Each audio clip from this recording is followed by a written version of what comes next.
Shalom, saudara sekalian, apa kabar Anda hari ini? Syukur kepada Tuhan sudah memimpin hidup kita sampai pada hari ini, hari yang pertama di bulan Juli. Sudah 6 bulan berlalu, dan saya rasa anugerah Tuhan begitu besar dalam kehidupan kita, bukan? Kita mengawalinya bersama-sama dengan berdoa. Tuhan, kami bersyukur kepadamu untuk segala berkat anugerah yang kau telah limpahkan kepada kami sepanjang 6 bulan yang sudah berlalu. Terima kasih Tuhan, terima kasih Tuhan. Berkatilah hari ini, berkatilah waktu kami ke depan, khususnya perenungan firman pada hari ini, agar setiap kami boleh makin hari makin mencapai Kristus, menghasilkan buah Roh Kudus. Berkatilah ya Tuhan, dalam nama Tuhan Yesus kami berdoa. Amin. Saudaraku, mari kita silakan like channel ini, ya, bagikan kepada orang lain, subscribe juga, supaya banyak orang dapatkan berkat dari firman Tuhan. Saya bersyukur kepada Tuhan untuk penyertaan Tuhan sepanjang waktu-waktu yang lalu. Dan saya percaya bahwa pada hari ini Tuhan juga akan memberkati kita. Dalam perenungan kita tentang buah roh, yaitu dengan tema kemurahan. Kemurahan. Kita lihat Galatia 5 ayat 22-26. Tapi buah roh ialah kasih, sukacita, damai sejahtera, kesabaran, kemurahan, kebaikan, kesetiaan, kelemah lembutan, penguasaan diri. Kita sampai di sini. Saudara, kita sudah membahas beberapa waktu yang kemarin adalah tentang kasih, berkenaan dengan attitude atau sikap kita. Kemudian sukacita, berkenaan dengan emosi kita. Lalu damai sejahtera, berkenaan dengan pikiran kita. Kesabaran minggu lalu, berkenaan dengan reaksi kita. Bagaimana kehidupan kita sampai hari ini? Apakah terlihat buah Roh Kudus dalam hidup kita? Apakah orang mengenal kita dan memuji Tuhan karena kita? Kita akan membahas hari ini adalah rasa yang kelima, yaitu kemurahan hati, mengenai behavior kita. Saudaraku, saat ini sangat sulit melihat orang yang murah hati. Ya. Biasanya itu kalau orang yang bersikap murah hati, kita harus bedakan antara murah hati dengan kebaikan. Itu mirip-mirip, kita akan bahas kebaikan minggu depan. Seringkali kita rasa susah menyatakan kemurahan ke orang lain, kita takut nanti disalahgunakan oleh orang lain.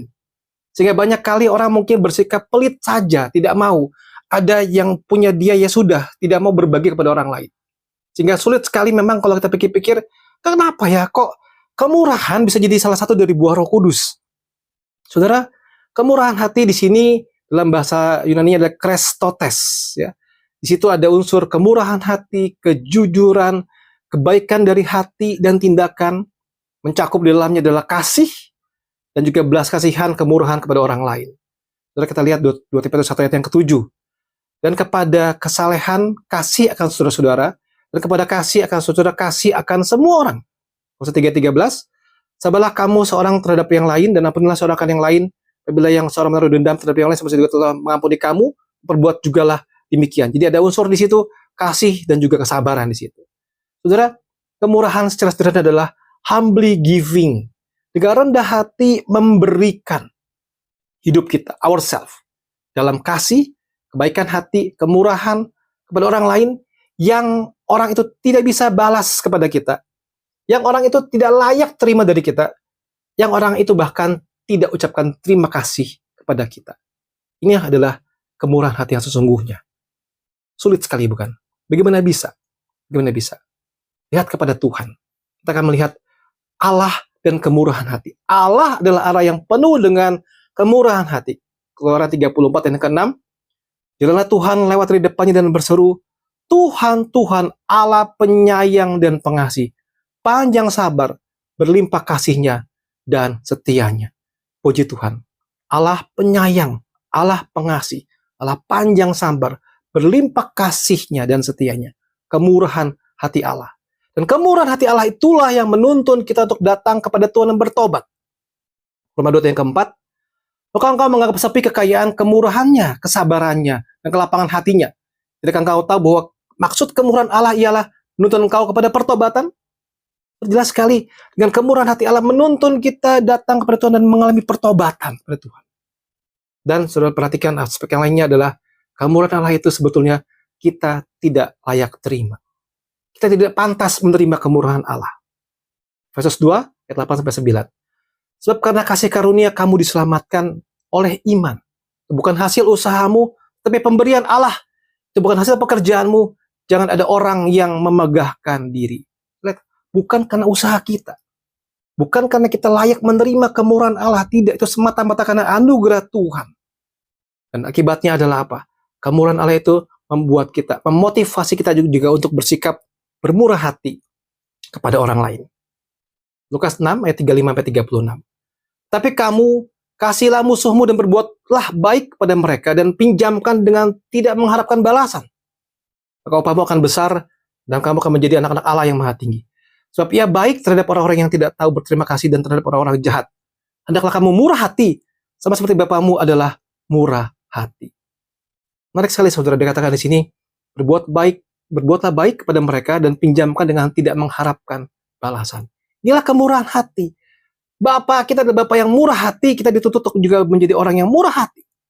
Dan bagaimana kita bisa bertumbuh dalam murah hati, di dalam kemurahan? Kita belajar untuk apa? Memberikan sesuatu kepada orang lain, berkorban. Give sacrificially, berkorban pada mereka-mereka yang membutuhkan. Baik itu mengorbankan uang kita, mengorbankan waktu kita, mengorbankan tenaga kita untuk menolong orang lain.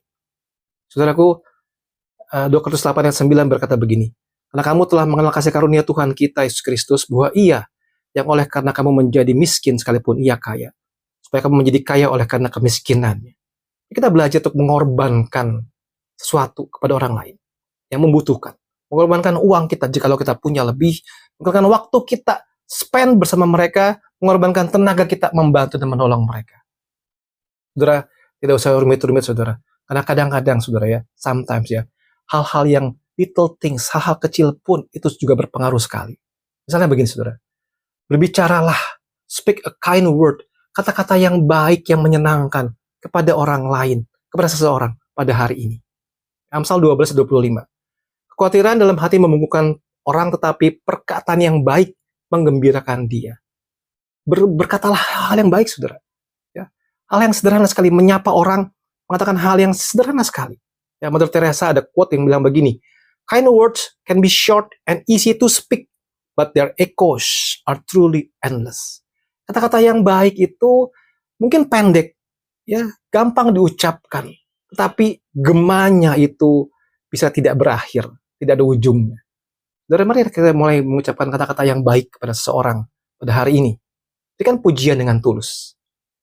Menyapa orang, tatap wajahnya dengan senyum kita, dengan tulus mengatakan sesuatu, menyapa sesuatu, atau memberikan pujian kepada sesuatu.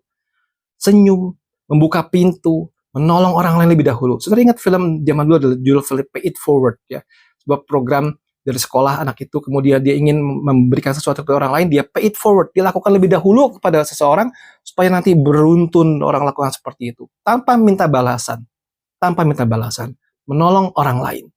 Saudara, Maya Angelou dalam satu quote bilang begini, try to be a rainbow in someone else's cloud. Cobalah menjadi sosok pelangi di tengah-tengah awan gelap yang menudungi orang lain. Saudara, sederhana sekali. Tunjukkan kemurahan hatimu. Tunjukkan kemurahan hatimu. Sometimes tidak perlu tunggu sampai engkau kaya raya baru bisa berbagi ke orang lain. Mengadakan satu acara pesta di panti asuhan misalnya, panti jompo misalnya, tidak perlu, saudara. Sehari-hari berikan senyummu, pujian yang tulus, menyapa orang, menolong orang lain. Kalau ada lebih, memberikan sesuatu kepada orang-orang yang membutuhkan. Menjadi satu pelangi di tengah-tengah awan gelap dari orang lain. Terus sebagai penutup ada dua kalimat yang penting. We are tools. Kita adalah alat to extend God loving kindness and mercy to the world. Kita adalah alat untuk memperluas, mengextend kebaikan, kemurahan hati Allah kepada dunia ini.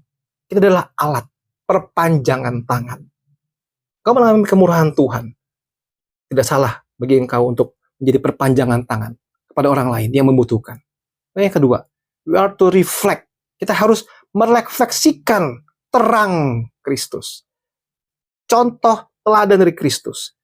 Kebaikan hati, kemurahan hati Kristus. Kita merefleksikan. Saudara, mari kita menjadi perpanjangan tangan kemurahan Allah. Kita menjadi reflektor daripada kemurahan Allah pada orang-orang lain. Kalimat yang kelima adalah kebaikan hatimu diketahui semua orang. Tuhan sudah dekat. Terus sekalian, tidak mudah menunjukkan kemurahan hati dalam zaman seperti ini. Mari kita belajar. Tidak usah rumit-rumit. Sehari-hari. Awali minggu ini. Jalani minggu ini dengan menunjukkan kemurahan hatimu pada orang-orang di sekitarmu. Sehingga orang-orang bisa melihat dirimu dan mengatakan ini orang yang bertumbuh di dalam Tuhan. Dan kita semakin hari semakin bertumbuh di dalam anugerah Tuhan. Semakin serupa dengan Kristus. Itu yang menolong kita sekalian. Amin.